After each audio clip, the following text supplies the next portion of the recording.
내일 국회에서 대법원에 대한 국정감사가 열립니다. 이런 가운데 최대 관심, 조희대 대법원장의 출석 여부죠.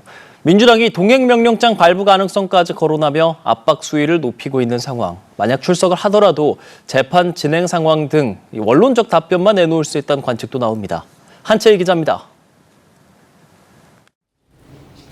국회 법제사법위원회는 13일 대법원 국정감사에 조희대 대법원장을 대선 개입 의혹의 증인으로 부릅니다. 지난 5월 대선 후보였던 이재명 대통령의 공직선거법 사건을 유죄 취지로 빠르게 파기환송한 것을 사법부의 대선 개입으로 규정하고 조 대법원장을 상대로 경위를 따져묻겠다는 겁니다. 조 대법원장이 앞선 두 차례 청문회에 불출석한 이후 민주당은 압박 수위를 높이며 국감에 불출석할 경우 동행명령장 발부와 고발 가능성까지 언급하고 있습니다. 이에 따라 대법원장이 국감에 출석은 하되 인사만 한 뒤 법사위원장의 동의 아래 이석해온 관례가 이번엔 깨질 수 있다는 관측이 나옵니다. 저와 대법원 관계자들은 더욱 겸손한 자세로 임하여 이번 국정감사가 내실 있게 진행될 수 있도록 이석을 하셔도 되겠습니다.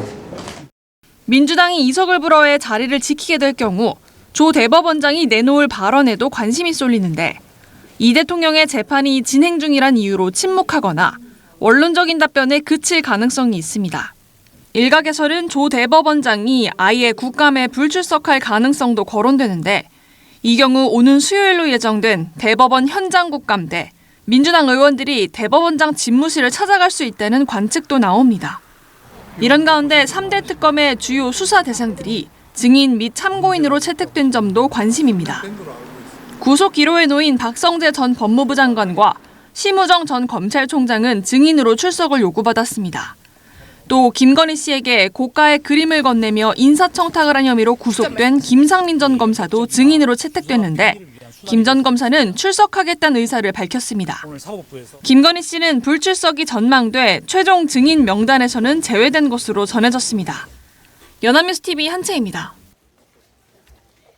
다음 주 월요일부터 시작되는 국회 국정감사에 유통업계 주요 경영진이 대거 증인으로 소환됩니다. 유통업계와 정치권에 따르면 오늘 14일에 열리는 국회 산자중기위 분소벤처기업부 국감에서는 플랫폼 업체와 판매자 간의 수수료 문제 등이 논의되며 박대준 쿠팡 대표이사와 김기호 아성다이소 대표, 조만호 무신사 대표, 이주철 W컨셉 대표가 증인으로 나올 예정입니다. 또 각 상임위 국감에 김광일, 조주현 홈플러스 공동대표와 김병주 MBK 파트너스 회장, 정용진 신세계 회장, 교촌치킨 운영사 교촌 F&B 송종화 대표, 백종원 더본코리아 대표 등이 증인으로 출석합니다. 네, 내일 법사위 국정감사를 시작으로 본격 국감 시즌이 시작됩니다. 여야가 서로에게 독설한 것을 사과했지만 공방은 여전히 이어지고 있는데요. 정치권 소식 두 분과 함께 짚어보겠습니다. 배종호 세한대 교수, 정호김 전 의원 안녕하십니까? 어서 오십시오. 네, 안녕하세요. 네, 현 정부 첫 국정감사가 내일부터 막을 올립니다. 내년 6월 지방선거를 앞두고 이제 각자 주도권 쟁탈전을 치를 전망인데요. 여당은 일단 내란 종식의 계기로 삼겠다 이런 프레임을 내세우고 있죠. 네, 그렇습니다. 말씀하신 대로 이번 이제 국정감사가 이재명 정부 출범 이후 첫 국정감사입니다. 따라서 여야 모두 총력전으로 나서겠다. 그런 입장에서 굉장히 강대강 충돌이 우려가 되고요. 네. 두 번째로는 이번 이제 국정감사가 내년 지방선거의 전초전으로 좀 봐야 되겠습니다. 그래서 이제 내년 지방선거 결과에 따라서 여야 지도부의 명운이 걸려있기 때문에 이번에 역시 또 강하게 맞붙을 것으로 그렇게 예상이 됩니다. 일반적으로 이제 국정감사, 그러면 이제 행정부에 대한 이제 견제의 기능이 굉장히 강하지 않습니까? 그런데 이제 넉 달 만에 출범한 그런 정부의 국정감사이기 때문에 민주당 같은 경우는 전 정부의 실정, 책임을 굉장히 강조할 것 같아요. 그래서 내란 잔재를 확실하게 종식해야 된다라는 이제 그런 입장에서 이 사법부 개혁, 검찰 개혁 이런 부분에 대해서 굉장히 이제 강하게 공격을 할 것 같고요. 반면에 이제 국민의힘 같은 경우는 독재 정권이다. 그래서 독재를 저지해야 된다. 라면서 역시 이제 조희대 대법원장 출석 문제 이런 부분을 가지고 강대강으로 서로 프레임 전쟁을 벌일 것 같은데 안타깝게도 여야 모두 이런 속셈 때문에 이제 강대강으로 가다 보면 민생과 경제는 외면될 수밖에 없겠죠. 정치가 실종이 되니까. 따라서 저는 개인적으로 뭐 싸움은 싸움이더라도 좀 민생 경제를 돌볼 수 있는 그런 협의체에는 좀 빨리 좀 가동을 시키고 동시에 민생 경제 분야에 비쟁점 법안이 있을 거 아닙니까? 이런 부분은 좀 여야가 합의로 처리하는 그런 행동을 좀 보여줄 필요가 있지 않나라는 말씀을 좀 드리고 싶습니다. 네, 전국 쟁탈전은 쟁탈전이라도 일단은 뭐 민생을 좀 먼저 챙기고 이야기를 좀 했으면 좋겠다는 말씀까지 들어봤습니다. 국민의힘은 역시 이재명 정부의 실정을 좀 파고들 것으로 예상이 되는데요. 일단 분위기 좀 어떻게 예상하십니까? 아니 저도 배 교수님하고 똑같은 생각을 했거든요. 네. 전 세계적으로 국정감사가 그렇게 흔한 일은 아니에요. 대한민국의 상당히 독특한 하나의 시스템으로 정착이 되고 있는데 국정감사라는 거는 국정을 감사해야 되잖아요. 근데 항상 정쟁으로 확대되고 이제 그걸로 끝나고 실제로 국민들이 관심 있어 하는 경제, 민생, 부동산, 관세 협상 이런 거는 지금 실종됐어요. 교육을 포함해서. 그렇기 때문에 정치권의 선구자가 있다면 이것을 국정에 대한 감사로 돌려놓을 수 있는. 그러니까 내년에 지방선거가 있다면은 결국은 유권자들로부터 표라든지 신뢰를 얻어야 되는데 그 표와 신뢰는 정책 세일즈로 해야 되는데 정쟁 세일즈로 지금 표를 얻는, 그래서 자기들만의 강성 지지자들만 소구하는 그런 기현상에 대해서 부끄럼 없이 이번에도 계속될 것이다, 이런 생각을 하게 되고요. 그 결과로 지금 내란 종식이라든지 독재 항거 이런 말이 나오는 거거든요. 내란은 특검과 재판부에 의해서 종식 과정을 지금 밟고 있는 것이고, 아까도 말씀하셨듯이 아직 4개월밖에 안 됐기 때문에 그리고 지금 독주와 독선이 나타나고는 있지만 이걸 독재로 정의할 수 있을까, 이런 부분이 있거든요. 그래서 지금 민심의 심기와는 전혀 동떨어진 정쟁으로 흐를 가능성이 상당히 높다라고 보여요. 네. 자, 실제 국정감사라는 존재에 대한 의미를 한번 좀 생각을 해봐야 된다, 이런 말씀을 좀 알아듣겠습니다. 앞서서 이제 질문 드린 게 사과를 하는 모습이 인상적이었다 이런 거였는데 오늘 또 지금 보여준 모습은 약간 공격적인 모습이거든요. 어떻게 제가 볼 때는 뭐 이해할까요? 원칙론인 것 같아요. 아까 말씀드렸지만 기본적으로 민주당 같은 경우는 전 정권, 윤석열 정권의 실정도 묻겠다라는 이제 그런 입장을 밝혔기 때문에 그 이유는 출범 4개월밖에 되지 않았으니까 전 정부에 대한 여전히 문제들이 많이 남아있고 또 내란 종식을 해야 되기 때문에 이 부분에 대해서도 확실하게 짚겠다라고 얘기를 하고 있고, 또 동시에 집권당으로서 민생국감도 하겠다라는 이제 그런 입장이니까 원칙론이 아닌가 이렇게 생각이 되고, 아까 이제 우리가 언급을 하다가 중단된 화제로 잠깐 돌아가면 국민의힘 같은 경우는 이제 박성훈 수석 대변인, 그리고 민주당 같은 경우는 방금 우리가 함께 봤던 이제 박수현 수석 대변인인데, 전반적으로 언론인들 사이에서 또 그리고 방송계에서 두 분에 대한 평가는 굉장히 좀 합리적인 그런 정치인다라는 평가를 받고 있어요.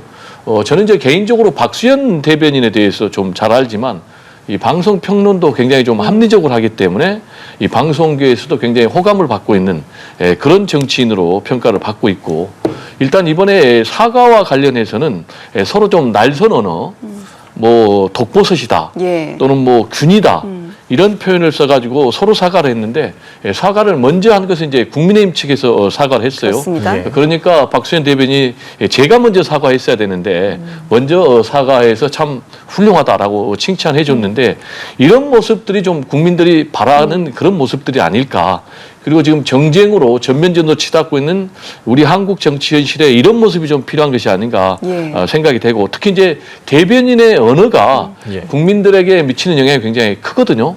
그래서 대변인들께서는 좀 그런 부분을 감안해서 이번에 서로 사과하고 서로 칭찬했기 때문에 앞으로 대변인 논평할 때 이 단어 사용도 좀 신중하고 좀 순화되는 그런 표현을 썼으면 하는 그런 바람입니다. 네, 그제 있었던 좀 훈훈한 이야기들을 하는 와중에 이제 연결된 박수현 대변인의 이야기는 좀 약간 날이 좀 서 있었는데요. 뭐 적반하장, 후한무치 이런 말들도 나왔는데, 일단 각각 좀 어떻게 보셨는지 좀 듣겠습니다. 아주 오랜 옛날 얘기인데요. 그 과거에는 지금처럼 대변인이 그렇게 많지 않았어요. 각 당에. 그런데 대변인으로서 정말 촌철살인을 했다 해갖고 족적을 남긴 두 사람이 있었어요. 국민의힘 쪽에 박희태 대변인, 그리고 민주당 쪽에 고 박상천, 그 당시 대변인에 대해서 말씀을 드리자면, 이 두 사람이 그 대변인으로서 발표를 하거나 또는 질의응답을 받을 때 이런 강력한 단어가 사용되지 않았어요. 그럼에도 불구하고 정말 아프고 상대방에게 뭔가 깊은 각인을 남기는, 그래서 지금까지도 회자되는 거거든요. 그 대표적인 게 그 박희태 국회의장까지 나중에 하셨지만, 제 기억이 맞다면 내로남불이라는 사자 조어죠. 이게 원래 성어로 있는 게 아니잖아요. 그렇습니다. 그걸 만든 분이 바로 박희태 전 대변인이었어요. 그런데 어쨌든 이 박수현, 박성훈 대변인이 연휴 기간 동안에 독버섯 좀 먹는 균 이런 얘기를 해서 나중에 사과를 했다는 거 아니에요. 네. 일단 이런 얘기 하지 말았어야 되고, 그나마도 사과를 했다라는 게 지금 보기 드문 현상이라서 그래도 인상적이다라고 했는데, 서로 사과를 했다 그래서 각자의 당 지지층으로부터 엄청나게 욕을 먹었다라고 하더라고요. 네. 그러다 보니까 오늘 박수현 대변인이 평소에 합리적인 사람으로 알고 있는데 또 적반하장, 후한무치라는 용어를 쓰면서 상대 당을 지금 비판하고 있지 않습니까? 아, 역시 정당에 소속되어 있기 때문에 그 골수 지지 당원을 무시할 수는 없겠지만, 아까도 말씀드렸지만 지금 정치판에는 그저 그런 시류를 따라가는 정치인보다는 선구자적인 자세를 갖는 정치인이 필요해요. 그래서 내가 사과한 거에 대해서 좀 더 당당했으면 어땠을까라는 아쉬움이 굉장히 강하게 남네요. 예, 알겠습니다. 국정감사를 앞둔 상황이라서 더 서로 좀 날이 서 있는 것 같은데, 내일 당장 법사위 국감에서 최대 쟁점이 조희대 대법원장 증인 출석 문제거든요. 민주당이 대법원 현장 국감도 진행하기로 했습니다. 어떻게 진행될까요? 일단 민주당에서는 사법부를 개혁을 해야 된다라는 그런 입장은 계속해서 분명히 하고 있고, 사법부를 개혁하기 위해서는 조희대 대법원장의 대선 개입 의혹에 대해서 확실하게 규명을 해야 된다. 그렇기 때문에 지난번에 이제 청문회를 한 것 아니겠습니까? 그렇지만 이제 불출석했기 때문에 이번에 국감에서는 반드시 출석을 시키겠다. 그리고 더 나아가서는 증인 선서까지, 그래서 증언 발언까지 하도록 하겠다. 만약에 이걸 뭐 따르지 않으면 동행명령자까지 발부를 하겠다. 그리고 더 나아가서는 이제 탄핵까지도 추진할 그런 입장이다라고 이제 지금 보여지는데, 반면에 여기에 대해서 국민의힘 같은 경우는 이거는 뭐 사법부를 겁박하는 것이다, 삼권 분립을 훼손하는 것이다 라고 얘기를 하고 있기 때문에 강대강 충돌 역시 이제 계속될 것 같고, 안타깝게도 조희대 대법원장의 대선 개입 의혹, 그리고 거취 문제가 정쟁의 중심에 좀 계속해서 부각이 될 것 같은데, 저는 개인적으로는 이 조희대 대법원장의 뭐 국회 관행, 그러니까 일단 뭐 인사말만 하고 가는 것을 양해를 해줘야 된다. 이런 부분에 대해서는 저는 개인적으로 공감을 합니다. 다만 조희대 대법원장이 그런 관행을 적용할 사람이냐라는 것과 관련해서는 아니다. 그 이유는 역대 대법원장 중에 대선 개입 의혹을 받는 분이 이분이 유일합니다. 그래서 이제 거취 문제까지 압박을 받고 있는데, 따라서 저는 본인이 떳떳하다면 대선 개입 의혹을 받고 있는 이 부분에 대해서는 본인이 당당하게 명확하게 입장을 밝힐 필요가 있다라고 생각을 합니다. 예, 일단 이 증인 출석 문제 관련해서는 국민의힘에서는 그러면 사법부 수장 국회로 부를 거면은 행정부 수장, 대통령도 국회로 불러라, 이렇게 맞불 놓고 있거든요. 지금 그 민주당이 여당으로서 예. 사법부 개혁, 그리고 검찰 개혁, 언론 개혁을 상당히 속도감 있게 이제 진행한다 그러는데, 거기서 이제 우당탕탕 많은 그 잡음이 들리는 데다가 지금 조희대 대법원장을 국회로 부르는 것에 대해서 대통령실도 상당히 편치 않은 입장인 것 아닌가라는 방증이 여러 곳에서 지금 나오고 있습니다. 예. 국정 운영을 좀 실용적으로 하고 싶은데 같은 진영의 여당이 도와주지 않는다라는 볼멘 소리 비슷한 그런 얘기까지 나오고 있는데요. 개혁을 하려면 절차적 정당성과 여론의 지지를 얻어야 된다라는 것. 그래서 그 일환으로 조희대 대법원장 부르려면은 대통령도 불러라라는 또 국민의힘의 네. 강한 반발이 나오는 건데요. 제가 이제 그 개혁신당의 이준석 대표가 흥미로운 글을 올렸더라고요. 결국은 이번 국감에서 조희대 대법원장과 김현지 지금은 부속실장이죠. 제1부속실장을 부르는 문제로 첨예하게 대립되고 있는데 이준석 대표, 이준석 의원의 주장은 뭐냐면 조희대 대법원장은 현장에 가서 듣고 그다음에 김현지 실장은 불러야 된다. 왜 조희대 대법원장에 대해서 현장에서 들으라 하냐면은 결국은 이재명 당시 후보의 공직선거법 위반으로 파기환송한 문제를 가지고 민주당이 강력히 반발하니 차라리 그러면 대통령에 대한 파기환송을 했으니까 재판이 지금 현재 진행 중 아니에요? 근데 지금 대통령의 임무를 수행한다라는 이유로 홀드가 됐는데 예. 그걸 그냥 진행하면 조희대 대법원장이 어떤 입장인지 들을 수 있는 것 아니냐. 그다음에 김현지 부속실장과 관련해서는 총무비서관 때 지금 특활비와 관련해서 용처가 잘못된 것이 이미 지금 나오고 있습니다. 그것에 대해서 설명을 들으려면 그 당시 총무비서관이었던 그리고 현재 제1부속실장인 김현지 부속실장은 운영위에 지금 출석해야 된다라는 주장을 하고 있거든요. 그래서 참 아이러니컬한 거는 조희대 대법원장하고 김현지 제1부속실장이 마치 동급인 것처럼 서로 지금 정쟁을 벌이고 있다라는 점하고 그다음에 대법원장이 지금 현재 아직 끝나지 않은 사안에 대해서 국회의원이 이거에 대해서 설명을 듣겠다고 부르는 순간 이게 민주당에게 호재가 될지 악재가 될지에 대해서 지금 민주당은 전략적인 사고를 할 필요가 있는 부분이 있고요. 그래서 지금 국정감사와 관련해가지고는 이러한 그 두 사람을 부르는 문제가 과연 민생과 어떤 연관이 있는지 양당은 좀 설명하라. 라고 말하고 싶어요. 네. 법사위만큼이나 지금 또 가장 관심을 받고 있는 국감 중에 하나가 이제 과방위가 있고 운영위가 있는데요. 앞서 말씀해 주신 것처럼 김현지 대통령실 부속실장 그리고 이진숙 전 방통위원장의 증인 출석 문제도 역시나 좀 논란이 뜨겁습니다. 여야는 각자 이제 정쟁화를 위한 출석 요구이기 때문에 받아들일 수 없다라는 방침이잖아요. 저는 이진숙 전 방통위원장 같은 경우는 정부 조직이 개편이 되면서 자동 면직이 됐습니다. 그래서 지금 이제 민간인 신분입니다. 그렇습니다. 그리고 법카 개인적으로 사용한 의혹 문제라든지 그리고 공직선거법 위반 문제라든지 이런 부분은 지금 수사기관에서 수사가 진행 중인 사건 아니겠습니까? 따라서 이 부분은 수사기관에 맡기면 될 문제가 아닌가 이렇게 생각이 되고요. 그리고 두 번째 김현지 제1부속실장과 관련해서는 현재 김현지 제1부속실장은 국회에 출석할 이유는 저는 개인적으로 없다. 지난번에 총무비서관 때는 이제 총무비서관은 역대 뭐 한 30년 동안 계속 왔는데 와야 되는 것 아니냐라는 그런 논리가 가능했는데 지금은 제1부속실장이니까 국회에 출석할 증인의 의무는 없다라는 좀 말씀을 드리고 예. 개인적인 뭐 비리나 범죄 의혹이 전혀 없거든요. 그리고 이제 특활비 얘기를 하시는데 지금 이재명 정부에 들어와서 대통령실에 특활비를 처음으로 공개적으로 투명하게 공개를 했다. 그래서 그 사이에 저는 뭐가 잘못된 것이 있는지는 잘 모르겠고요. 지금 기본적으로 국민의힘에서는 김현지 악마화를 통해서 이재명 때리기를 하는 기본 전략을 갖고 있습니다. 그래서 김현지 제1부속실장에 대해서 완전히 미스테리한 여인이다. 심지어는 뭐 국힘 소속의 모 시의원 같은 경우는 경제공동체다라는 표현을 썼는가 하면 자식을 낳은 사이다. 이런 극한 표현까지 써가지고 본인이 또 삭제를 했는데 예. 이런 부분에 대해서는 너무나 지나친 것 아닌가.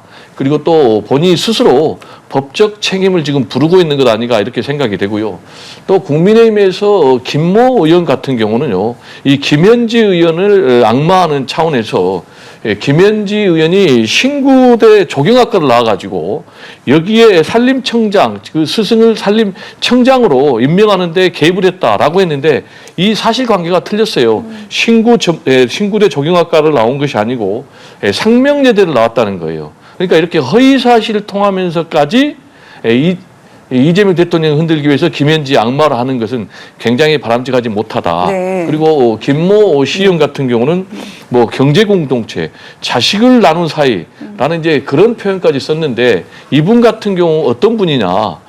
이태원 참사 유족들을 향해서 시체팔이를 한다라는 표현을 써가지고 법원으로부터 1억 원이 넘는 손해배상 판결을 받았거든요. 그래서 이 부분이 삭제하는 걸로 끝나는 것이 아니고 이 부분에 대해서는 국민의힘에서 정말로 사과하는 그런 입장이라면 당장 제명 조치, 탈당 조치를 해야 된다라는 좀 말씀을 드리고 싶어요. 그렇지 않고 그냥 놔두면 결국 국민의힘도 똑같은 그런 입장이 아닌가 좀 의심이 듭니다. 불필요한 정치적 논쟁이고 마녀 사냥을 좀 중단을 해야 된다는 말씀이었는데요. 자, 일단 뭐 증인 출석 이야기로 좀 돌아간다면 이 뭐 두 인물이죠. 이진숙 전 방통위원장이나 김현지 실장이 과연 출석을 할 것인가 가능성 좀 얼마나 보세요? 이진숙 전 방통위원장의 경우는 지금 야당에서 반대하는 겁니까? 근데 제가 볼 때는 이진숙 본인은 나가고 싶어 할 것 같다라는 생각도 들거든요. 예. 왜냐하면 요번에 경찰에서 그 과도한 체포 영장을 결국은 뭐 영장을 받아서 집행했겠지만 그 과정에서 여러 가지 지금 문제가 제기되는 상황이라 그것이 지금 현재 정부의 권한을 수임하고 있는 민주당에게 써 유리할 것 같지 않은데, 그리고 김현지 부속실장의 경우에 특활비를 어떻게 잘못 썼는지 이해가 안 간다고 하셨는데 지금 특활비를 잘못 사용한 것 때문에 그 집행의 적절성에 대해서 많은 문제가 제기되고 있고요. 대통령실에서 뭐라고 얘기하냐면 고통에 신음하는 국민들에 대한 경력금 위로금으로 쓰였다 그러잖아요. 근데 이거는 특활비 용처와는 맞지 않는다라는 것입니다. 기재부 지침에 부합하지 않기 때문에 이거는 반드시 감사를 통해서 확인을 해봐야 되는데, 왜냐? 특활비라고 하는 것은 기재부의 용처 규정에 따르면 기밀 유지가 요구되는 국정 수행 활동에 직접 소요되는 경비가 특활비여야 합니다. 근데 국민들을 위로하고 그다음에 또 격려하기 위해서 썼다면 이거 잘못된 거예요. 그러면 이건 받아야죠. 근데 특활비를 그러면 누가 썼느냐? 결국 살림을 맡았던 이전에 총무 비서관이 썼을 거 아닙니까? 그렇기 때문에 지금 나오라는 것이고요. 이 특활비의 용도와 관련해서는 오히려 여당에 좀 더 가까운 것처럼 인식되는 언론에 의해서 이게 제기됐다라는 점에서 상당히 그 특이한 문제라고 볼 수가 있고요. 김현지 씨와 관련한 그 제가 듣지 못한 여러 가지 그 주장에 대해서 말씀하셔서 솔직히 굉장히 놀랐습니다. 방송 중에. 예, 이 내용은 조금 더 지켜봐야겠고요. 특검 얘기도 좀 해보겠습니다. 3대 특검 수사 선상에 오른 인물들도 국정감사 증인으로 대거 채택이 됐는데 주요 인물 상당수는 좀 불출석할 걸로 예상이 되고 김상민 전 검사가 국감장 나와서 적극적으로 증언을 하겠다는 입장인데 어떤 의도가 좀 있다 보십니까? 일단 뭐 본인이 어떤 발언을 내놓을지 좀 지켜봐야 되겠는데 예. 김상민 전 검사 같은 경우는 이제 두 가지 의혹에 있습니다. 하나는 이제 공천 비리 의혹입니다. 지난번 총선 때 김건희 여사에게 공천을 청탁을 한 그런 의혹을 받고 있는데 이 과정에서 뭐 이환 화백 1억 원이 넘는 그에게 그런 그림을 사가지고 김건희 여사에게 줬다라는 것과 관련해서 지금 수사를 받고 있고요. 또 하나는 이재명 대통령이 테러를 당했는데 이게 테러가 아니다라는 그런 이제 보고서를 써가지고 국정원에 있을 때 이분이 이제 국정원에 법률특보로 갔는데 이것도 역시 이제 아까 청탁의 연장선상에서 김건희 여사에게 청탁해서 이 자리도 얻었다. 그런데 이재명 대통령 당시에는 이제 민주당 대표였죠. 이 테러에 대해서 이건 테러가 아니다라는 이제 축소 은폐 보고서를 썼다는 의혹을 받고 있는데 이런 부분과 관련해서 본인이 적극적으로 해명하는 것이 더 본인이 특검 수사를 피하는데 도움이 되지 않겠느냐 이런 판단이 한 것 같고 이건 이제 제 개인적인 추정입니다.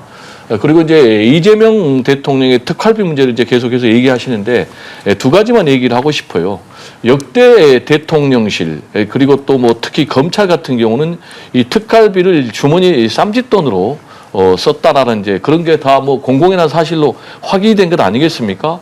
그리고 윤석열 정부에서는 이 특활비를 뭐 여러 가지 건진법사의 돈에서 나온 관봉권 그게 이 김건희 여사를 통해서 대통령실에 특활비가 내려갔다라는 이제 의혹을 받고 있는 상황인데 지금 이재명 정부가 출범한 지 넉 달밖에 안 됐는데 이 특활비를 뭐 개인적으로 그렇게 유용하는 의혹은 저는 전혀 없다고 보여지고 지금 특활비를 오남용했다라는 문제 제기를 국민의힘 측에서 하고 있는데 이 부분에 대해서는 대통령실에서 이거는 분명히 사실이 아니다라고 바로 잡았고 국정 수행의 일환으로 이 특활비를 썼다라고 밝히고 있기 때문에 이 부분은 뭐 나중에 수사가 필요하면은 뭐 수사를 하든지 또 뭐 국감이 필요하면 국감을 하든지 해서 진실이 규명되면 될 문제다.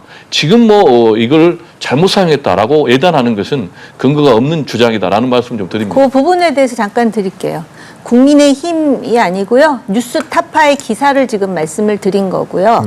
그다음에 지금 역대 대통령실 특활비와 비교돼서 공개를 했어도 잘못 사용됐으면 그 용처에 대해서 책임을 져야 되는 것이고요. 오히려 잘못이 아니면 국감에서 정정당당하게 나와서 그 정당성을 본인들이 증명하면 될 일입니다. 그리고 국정수행 4개월밖에 안 됐다라는 거는 더 이상 그 정당화의 그 변수가 되지 못합니다. 김상민 전 검사가 증언을 한다면 어떤 얘기들 할 거라 보십니까? 글쎄 이 사람이 본인이 굳고 나온다라고 하는데 저는 솔직히 이 국정원장 특보로서 아마 이재명 대통령의 대표 시절에 피스과 관련해서 이제 입장을 밝히겠다라고 하는데요. 모르겠습니다. 본인이 그 증인으로 채택이 되고 나온다 그러면 나올 수밖에 없는 건 아니겠습니까? 근데 이것은 제가 볼 때 어떤 당의 유불리로 그 평가하기가 좀 쉽지 않은 사안이고요. 어쨌든 그림이 거래가 됐고 본인은 뭐 그 김건희 씨의 오빠의 부탁을 받아서 대신 사준 것처럼 얘기하지만 그 과정에서 총선에 공천을 받지 못하고 국정원장 특보, 법률 특보로 들어간 것도 사실이고요. 그러면서 그 이재명 당시 대표의 피습에 대해서 어떤 입장인지 그것도 굉장히 궁금한 대목인데 이 사람이 나오는 것이 어느 당에 유리할지 불리할지라는 거는 지금 판단하기가 쉽지 않을 것 같습니다. 네. 자, 특검 이야기 조금 다른 이야기를 좀 해보면요. 김건희 특검 조사를 받았던 양평군청의 공무원이 사망한 것을 두고 정치권의 공방이 좀 이어진 상황입니다. 주진우 국민의힘 의원이 뭐 살인 특검이다 이런 언급까지 한 상황이고 특검팀은 뭐 전혀 강압적인 분위기는 없었다 이렇게 좀 반박을 하는 상황이잖아요.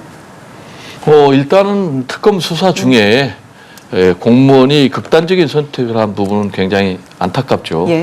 이런 일이 있어서는 안 되겠고 다만 이제 이분이 왜 극단적인 선택을 했는지는 정확하게 밝혀지지 않고 있잖아요.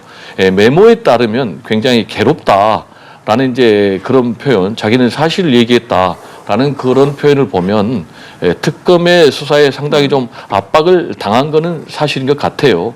그렇지만은 이것과 관련해서 특검은 무슨 뭐 굉장히 회유를 하거나 압박을 하거나 이런 부분은 없고 정상적인 수사를 했다. 그리고 점심 식사도 제공하고 저녁 식사도 제공하고 3차례나 휴식 기간도 줬다.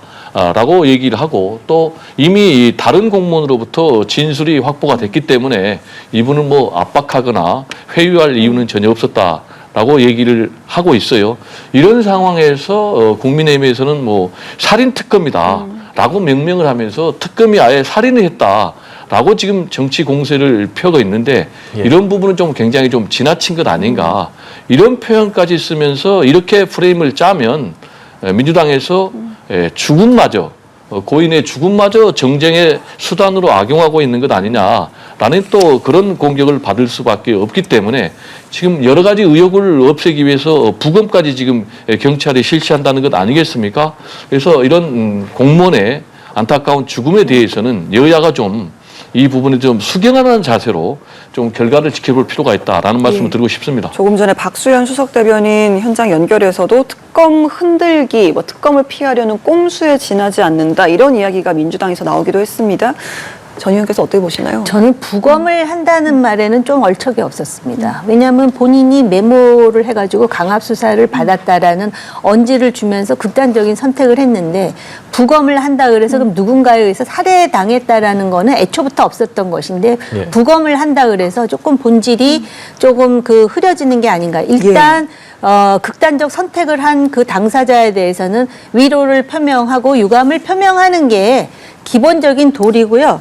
그 다음에 이제 국민의힘에서 인권 수사 준칙을 어긴 살인 특검이라고 그러는데 사실 그 살인 특검이라는 표현도 과한 것이 사실입니다. 그래서 만약에 이 수사 중에 강압 수사가 있다라든지 아니면 별건과 관련해서 뭔가 있다라는 증거가 나오면은 법적 절차에 따라서 고발을 하고 이렇게 하면 될 것이지 갑자기 지금 특검 수사하는 와중에 여야가 달겨들어서 오늘 또 그 국감에 대한 그러한 대변인의 발언인 줄 알았더니 지금 지적하셨듯이 양평 공무원 사망 사건과 관련하여 특검을 압박하고 흔들어대는 뭐 이러가면서 지금 민주당의 그 수석 대변인이 얘기하지 않습니까? 예. 왜 민주당이 마치 또 특검 편을 들듯이 그런 발언을 하는지, 그 다음에 이 사건과 관련해서 국민의힘도 인권과 관련한 문제가 제기됐으면 법 절차에 따라서 이 의혹을 제기하고 고발을 하는 것이 맞지, 이걸 또 정쟁의 대상으로 삼는 것은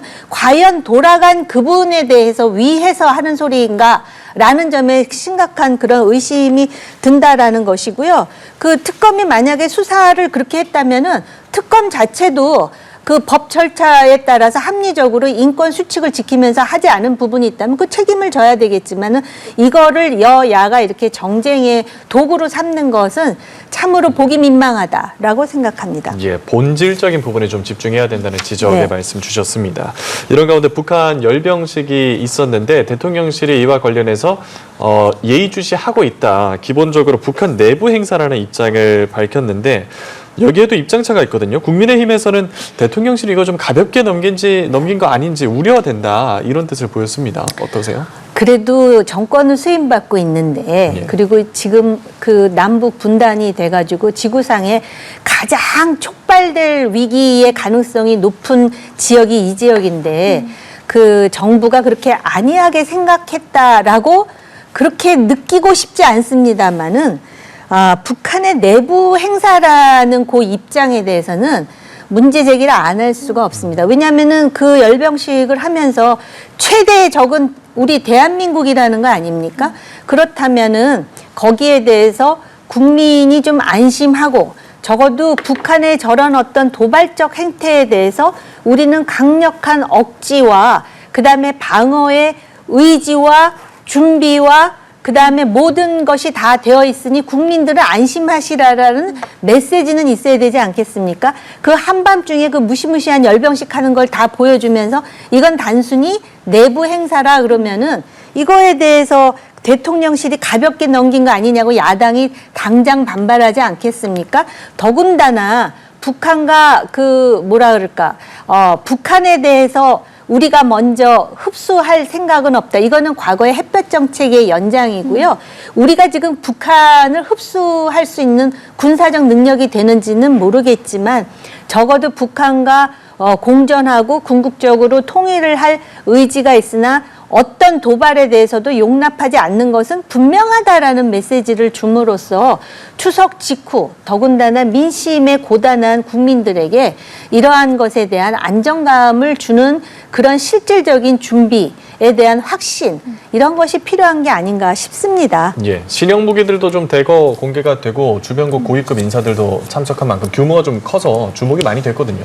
네, 노동당 창당 이제 80주년 기념 열병식인데 예. 여기서 이제 우려되는 부분이 이제 ICBM 신형 화성 20형을 이제 공개를 한 건데 이런 부분에 대해서 우리 이재명 대통령이 직접적으로 반응을 할 경우에 과연 남북 관계에 도움이 될 것인가, 그리고 또 대한민국의 안보에 도움이 될 것인가, 그리고 또 국민들에게 도움이 될 것인가 라는 것과 관련해서는 저는 이재명 대통령 또 이재명 정부가 이런 부분에 대해서는 대범하게 저는 대응하는 것이 맞다 이렇게 생각이 되고 이 자리에서 뭐 김정은 위원장이 우리 남한이나 또는 미국에 대한 직접적인 위협 발언은 없었어요. 기본적으로 윤석열 정권 시절에 남북 관계가 완전히 적대적 관계로 가면서 북한의 핵무력이 고도화된 그런 상황 아니겠습니까? 그리고 지금 이제 북한은 어떻게든지 핵무력을 계속해서 고도화하면서 핵 보유국의 지위를 얻으려고 하고 있는 이런 상황인데 파탄된 남북 관계를 기본적으로 대화를 통해서 다시 복구하겠다라는 이제 이재명 대통령, 그래서 남북이 평화 공존의 길로 가겠다라는 이제 그런 이재명 대통령의 남북 관계에 확실한 기본 철학이 있기 때문에 저는 그런 차원에서 이런 대응이 나왔다 이렇게 보여지고요. 예. 두 번째로 이것과 관련해서 국민의힘에서 이재명 대통령을 비난할 수는 있어요. 그런데 무슨 팝콘을 들면서 북한이 참 잘한다, 우리도 좀 배워야 되겠다라고 반응한 것 아니냐라는 거는 너무나 좀 지나친 그런 표현, 그런 태도가 아닌가 생각이 되고, 더 나아가서 대통령, 국무총리, 그리고 뭐 정책실장 다 반미 프레임만 얘기하고 있다라고 얘기를 하고 있는데, 이재명 대통령이 언제 반미를 얘기하고 있습니까? 입만 열면 굳건한 한미동맹을 얘기하고 있잖아요.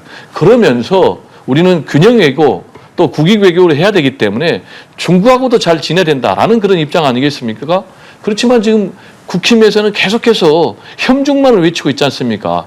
특히 극우 태극기 강성 세력들과 함께 협중을 선동하고 자극하고 있는데, 그렇다면은 대한민국이 지금 현실적으로 경제 문제와 관련해서 미국하고만 수출해가지고 살 수 있겠습니까? 중국하고도 잘 지내야 되잖아요. 저는 이런 부분에 대해서는 오히려 국민의힘이 좀 스스로를 성찰할 필요가 있다라는 생각이 좀 듭니다. 알겠습니다. 내일부터 시작되는 국정감사 이야기와 또 정치권 이야기들, 배종호 한국정치평론가 협회장, 또 정호김 전 의원과 함께 이야기 나눠봤습니다. 말씀 고맙습니다. 네, 감사합니다. 이틀 앞으로 다가온 대법원 국정감사에 조희대 대법원장이 출석할지 이목이 쏠리고 있습니다. 조 대법원장이 어떤 선택을 하든 파장이 예상되는데요. 사법부의 긴장감도 고조되는 모습입니다. 이동훈 기자입니다. 통상 대법원장은 대법원 국정감사에 출석은 하지만 인사말 후 법제사법위원장 동의 아래 이석하는 게 국회 관례입니다. 삼권 분립을 존중한다는 의미를 담고 있습니다. 지난해 조 대법원장은 대법원 국정감사에 출석했고, 당시 정청래 법사위원장은 이석을 허가했습니다. 저와 대법원 관계자들은 더욱 겸손한 자세로 임하여 이번 국정감사가 내실 있게 진행될 수 있도록 이석을 하셔도 되겠습니다. 다만 올해는 여당이 조 대법원장을 사법개혁의 대상으로 상정하고 증언대에 세우겠다는 방침을 세우면서 관례가 깨질 것이란 전망이 많습니다. 인사말 후 국회를 떠나는 길이 사실상 막힌 만큼 조 대법원장에게는 국회 출석 또는 불출석 두 가지 선택지만 남은 상황입니다. 조 대법원장이 국정감사에 출석할 경우 국정감사는 사실상 조희대 청문회가 될 것으로 보입니다. 앞서 민주당은 추석 연휴 직전 청문회를 추진했지만 조 대법원장의 불출석으로 제대로 이뤄지지 못했습니다. 여당과의 충돌이 예상되는 만큼 조 대법원장이 불출석할 가능성도 있습니다.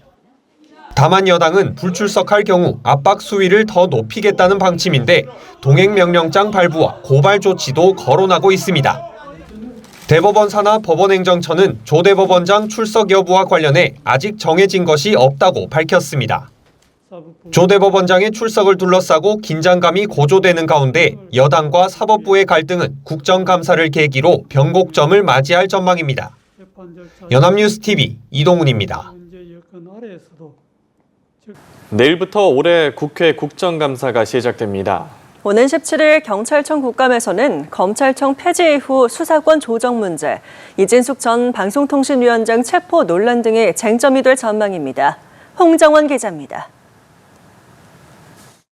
정부는 검찰청 폐지를 골자로 하는 수사 개혁을 진행 중입니다.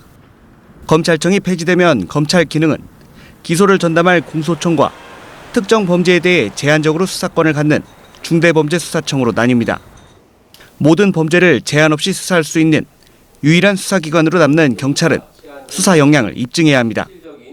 검찰 개혁과 관련해서도 경찰은 수사는 권한이 아닌 책임과 의무라는 마음으로 오로지 국민 권익의 관점에서 관련 논의에 임하도록 하겠습니다. 오는 17일 열리는 경찰청 국감에서도 경찰의 수사 역량에 대한 질의가 집중될 것으로 보입니다. 보안 수사권도 쟁점으로 다뤄질 전망입니다. 신설되는 공소청엔 보안 수사권을 줄지가 관건인데, 보안 수사권을 줘야 한다는 주장의 근거가 경찰의 수사 역량 미흡이란 점에서 관련 질의가 이어질 것으로 예상됩니다. 이번 국감에서 가장 뜨거운 감자는 이진숙 전 방송통신위원장 체포 사건이 될 전망입니다. 경찰은 지난 추석 연휴 전날 전격적으로 이 전 위원장을 체포했다가 체포 적부심 끝에 이틀 만에 풀어줘 논란을 빚었습니다. 이렇게 경찰의 사실상 폭력적인 행태를 접하고 보니까 일반 시민들은 과연 어떨까 그런 생각이 들고요. 국감에선 체포의 적절성 등 수사권의 행사 기준을 놓고 여야의 공방이 예상됩니다. 이 밖에도 캄보디아에서 납치 살해된 20대 대학생 사건 수사와 관련해 캄보디아 수사기관과의 공조 상황, 최근 잇따른 유괴미수 등 시한 대책 등에 대해서도 질의가 이어질 것으로 보입니다. 연합뉴스TV 홍정원입니다.